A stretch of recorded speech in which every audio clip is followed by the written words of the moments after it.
X and I had way too young. We're friendly co-parents. One big rule we share is if our daughter breaks something, she pays for it. Now, sis and I are the only grandkids. Aunt never married. Instead, she worked with GMA and GPA at their Seams Tri-store, and took it over when they retired. Sis's girlfriend proposed last year. GPA offered to make FSIL a custom suit, which she was over the moon about. GMA had me ask Sis what her dream dress was and record the convo. Sis, thinking it was just between us, told me in great detail what her dream dress was, though said it was way too expensive. So she would get something much cheaper. Well, a few months later GMA surprised Sis with her dream wedding dress. It FOT perfectly and everyone cried. Sadly, GMA recently passed away, which hit us all hard. Sis was devastated, but decided that the dress meant GMA would still be there with us at the wedding. The issue comes in with C. She's very large, much larger than Sis. 3 days ago, we decided to go visit Sis and see how she was doing. It was great, but then C asked if she could try on the dress. Sis politely said no. C made a face, but dropped it. Later, we decided to go grab dinner. Sis and I went to pick up our orders, but C decided to stay and play with Sis's dog. We got back, and the dress was destroyed. C had apparently tried to get it on, popping some seams, and got stuck. Instead of waiting for help, she cut her way out. The dress was hacked to bits. Sis was devastated and asked us to leave. I grounded C and called Aunt with some pictures, asking if it could be saved. She said there was no. She said she'd make a new one, but it wasn't the same. Then she dropped the bomb on me. GMA had hand-sewed most of the dress, used super expensive fabric, and put almost 500 hours in making that dress. Since it was the only family wedding we'd have. In total, the dress cost $12,000, give or take. C has about $15,000 saved from various jobs, as well as winning writing competitions. This was supposed to help her in college. I took her to the bank and set in motion transferring all the funds, since as her parent I still have control over it. $12,000 to Aunt to pay for the new dress. $3,000 to my sister's wedding, as an emotional distress tax. I explained exactly why this was happening to C, but she sobbed the entire time, asking what was she supposed to do for college and saying it wasn't her fault. I told her she could get a job if she didn't get a scholarship. And it was her fault for trying on the dress after she'd been told no, and for not waiting until we got back. A few popped seams could have been fixed. Hacking the dress to pieces couldn't. C told my ex, and while she agreed C was in the wrong after the full story, said I shouldn't have ruined her future for a free dress. I reminded her of our rule, and she still thinks I'm wrong. $3,000, that was to make up to my sister that C destroyed the last gift our dead grandma ever gave her. I consider that part of the price of destroying the dress, since even if Aunt remakes it, it's lost a great deal of its sentiment value. I pointed out how young we has her because I wanted to explain how a 31-year-old has a 16-year-old kid. I do not resent having her, she's the best thing I've ever done. I also brought up C's size because Sis has Crohn's disease and thus is very tiny. The dress was made her for size, and C is much larger than Sis. I love C as she is, but just holding the dress up, it was clear it wouldn't fit. The money was C's have fun at college money, not her college fund. My ex and I are paying for whatever scholarships don't. When she was asking what she would do for college, she was asking what did she do for fun and to buy things we didn't pay for. I got off the phone with my ex. I sent her the pictures, and she freaked. She apparently didn't believe me when I said it had been hacked apart, and believed it was just a few torn seams. She was pretty much on my side after. She told me that she spent the day badgering our daughter, asking her why she did what she did. And finally C cracked and said she was mad that grandma wasn't alive to make her a dress, and that it was unfair. My sister got a free beautiful dress as a reminder when my daughter got nothing. Despite the many things she was given after the funeral. She tried it on, took it off when the seams popped, and then in anger hacked it apart. If she couldn't have a dress from grandma, no one could. Her own words. Honestly, knowing she did it on purpose has just made things worse.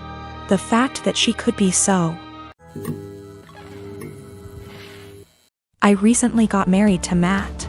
Matt has a stepsister, Tiffany.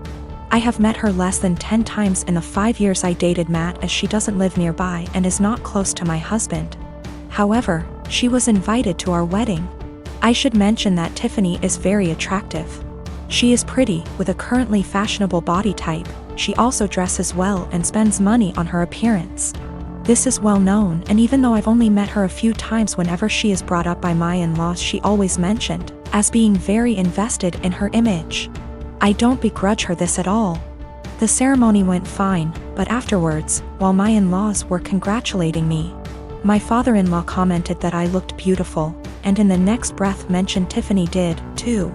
His wife caught his eye and shook her head, but I ignored it. When Tiffany came over to say congratulations, she looked stunning. Her dress was beautiful and fitted her perfectly, her hair and makeup looked like they'd been done professionally. And she was wearing a pair of obviously designer shoes. Her outfit was totally appropriate for the event. But I was still weirdly upset by how she looked and immediately felt self-conscious next to her. Even Matt told her she looked great, and they rarely talk. For the rest of the night, every single male guest at the wedding asked about Tiffany, who she was, how I know her, if she was single, etc. By the speeches, I was fed up and almost in tears, and even the best man mentioned her in his speech off the cuff. I let it go, went on my honeymoon, and tried to forget the whole thing. We came back about a week ago, and this past weekend had dinner with my in-laws. Tiffany was visiting, and we learned that she had got engaged. She showed us her comically large ring and said she was planning to have the wedding next year and that it would be a black tie event. Before I could stop myself, I jokingly said that I was pretty sure I'd already been to her wedding. I was the one in the white dress. She asked what I meant, and I thought there was no point in lying, so I just admitted I felt she upstaged me at my wedding. She laughed and said, "You can't upstage a bride." I asked if I could wear white to her wedding then, and she shrugged and said, "If you think it'll help." She then apologized if I felt her outfit was inappropriate. My in-laws moved the conversation on, and we went on with dinner. When we got home, my husband blew up on me, saying I embarrassed him by being petty and jealous of Tiffany. He said he doesn't even like her, but even he knows she can't do anything about what she looks like or the clothes she can afford. And I made myself look bitter and childish, and him by association. I admit it wasn't my best moment. But I thought he would at least understand how I felt given that he heard everyone's comments that night. He's demanding I apologize to Tiffany and his parents, but I don't think I said anything that heinous. My husband, Jonah, passed away unexpectedly a month ago from a stroke. I don't want to get specific about that part. It's the worst pain I've ever felt in my entire life. And I'm still not sure how I'm ever going to move on. We were married for 5 years, together for 7. The past 2 years we've been trying for a baby, but we're just getting to the point of considering IVF when he died. Jonah had a close friend in high school named Marjorie. Marjorie also ended up going to the same university as he did, and they spent a lot of time together during those college years. Jonah said that he liked Marjorie's company, but never felt anything beyond friendship with her, which I totally believe. Jonah dated other women during that period, but told me that several times Marjorie hinted that she wanted him to ask her out. She also joked about wanting him to be her plan B in case she didn't meet someone and get married by 30. By the time I'd started dating Jonah, he had moved a couple hours away from his hometown, and Marjorie. Despite this, Marjorie immediately began finding excuses to come to our town and hang out, which usually involved her encouraging us to go drinking, and then her passing out on the couch at Jonah's apartment. I didn't mind her for the most part, but she had a habit of saying things like, "You know you ruined our marriage pact," and pointing out all the things that she knew about him, like what he took in his coffee, his favorite bands, etc. Over the course of our relationship, and especially after we got married, Jonah definitely put some distance into his relationship with Marjorie. He confided in me that he felt he had outgrown her and that they really had little in common anymore. He stopped responding to her invitations to hang out as often, though he would occasionally call to catch up out of guilt, especially when she would text him or leave messages saying she was so sad he was ignoring her, and the like. But now he's gone. I had him cremated, like he wanted. We haven't done the memorial service yet. It was too hard for me to even imagine the first couple of weeks. And I also wanted to give time for some out-of-state people to make travel plans. The memorial is this weekend. However, 2 weeks ago, I received an email from Marjorie sent to around 60 people, including Jonah's family, saying that she was holding a memorial service for Jonah in the town where they grew up, the day before his memorial here. I was completely blown away, seeing as she hadn't mentioned anything to me or even attempted to call.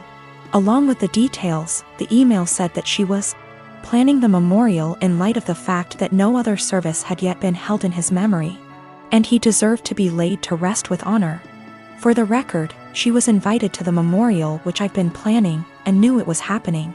I called her, of course, and told her that while I appreciated her willingness to help with Jonah's goodbye, I was already planning a service for him that would involve all of his family and friends.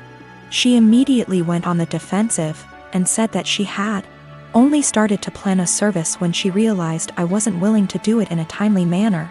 I told her that the timing wasn't her choice to make, but that if she wanted to have a memorial of some kind, to please just add on the invitation that his official memorial was going to be held this weekend. She said fine.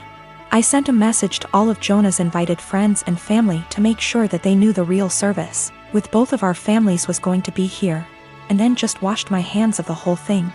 This week I received a message on Facebook from Jonah's cousin, saying that Marjorie, who has apparently blocked me on Facebook, created an event for Jonah's official memorial service, her memorial, and invited everyone she possibly could. I've been getting blown up with emails asking which day the memorial is, and where.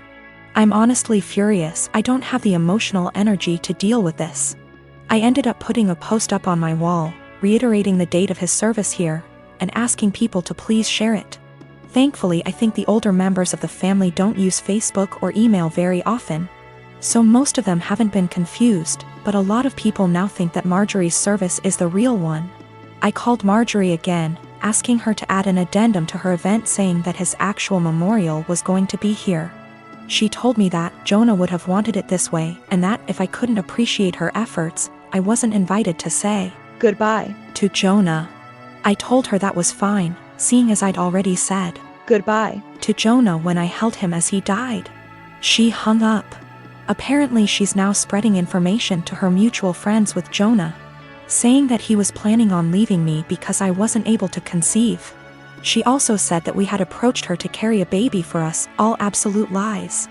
His cousin sent me a screenshot of a text where she said that Jonah always thought we would have the cutest baby together, and that angry widow doesn't understand how much he wants children. I'm at a loss as to what to do. I don't care what she says about me, but she's now tarnishing my husband's memory, especially saying that he wanted to divorce. Jonah would never have left me, and anyone that knows him at all knows that we were committed to each other above all else. I need to figure out how to tell this woman to off without encouraging her to spread more lies. And I also want to just forget the whole thing and crawl in bed and never get up again. I have a home daycare. I like to think I'm pretty lenient, but I do have one big rule: don't make me the bad guy. I understand we might have different rules, but don't make your child resent me by not backing me up. Anyway, another rule is I don't allow outside toys or electronics. Kids can bring us stuffed animals for nap if they're sleeping on rest mats, but I don't want to be responsible if something gets broken. Years ago, I used to let kids bring whatever. Then a cheap McDonald's toy broke by accident, kid was upset and mom got mad at me. So now it's a hard rule. Most are okay with it. But I have a new kid, whose mom wanted him to bring his tablet because he needs it. I said sorry, but no. I'm not going to be responsible for it. We went back and forth, but finally she just says fine. But every morning, he's crying because she took his tablet from him in the car. She always gives me this look and says, "Miss Lucy says no tablet." I always try to say we have plenty of toys, but the kid spends the whole morning sulking. I've talked to mom, asked her to leave it at home and not even put it in the car, but she says he needs it. It's been a month and yesterday was the straw that broke the camel's back. Kid came in crying as usual. I tried my usual redirection, which didn't work. Mom was giving me a look of, "See what you did?" Then she had the nerve to say to him, "I know you need your tablet, we've talked about this before, Miss Lucy is strict." That pissed me off. I ended up telling her to take him home right then and there. She was shocked and tried to stammer. He was my first kid of the day, so there was no scene. I just handed back his backpack, said he was no longer a student of mine, and began to pack his extra clothes and the sippy cup he kept. Mom was in tears as she left. My husband thinks she was right. I'm too strict and should have broken policy instead of causing drama. There was no medical need for the tablet. It was all just that he wanted it. I'm not making a waiver for electronics. That won't stop other issues with the tablets, such as jealousy and drama, so my "don't make me the bad guy" rule has been misunderstood, partly as I worded it poorly. I don't expect blind obedience. No one has to agree with my rules. They can challenge them, to me. But to their kid, I'd rather them explain everyone has different rules and that while they're with me, things will be different. I do the same with parents who have different rules than mine. I never say they're wrong or strict. I say that we have different rules at school and to listen to mom and dad. This is also a policy for pacifiers, bottles, and potty training. I'll approach any of these milestones when you ask, but you have to be working on it at home too. The kid won't progress if they only go pee on the potty at home. And the child was not autistic or non-verbal. If he was, an exception would be made. I returned her money for the last few days of January and texted an apology for terminating without notice, and said I hope she was able to find care. She said she left him at her mom's. She also asked if there was any way I'd reconsider, and I said no. We had a long phone call and no minds were changed, but it was the ending we should have had.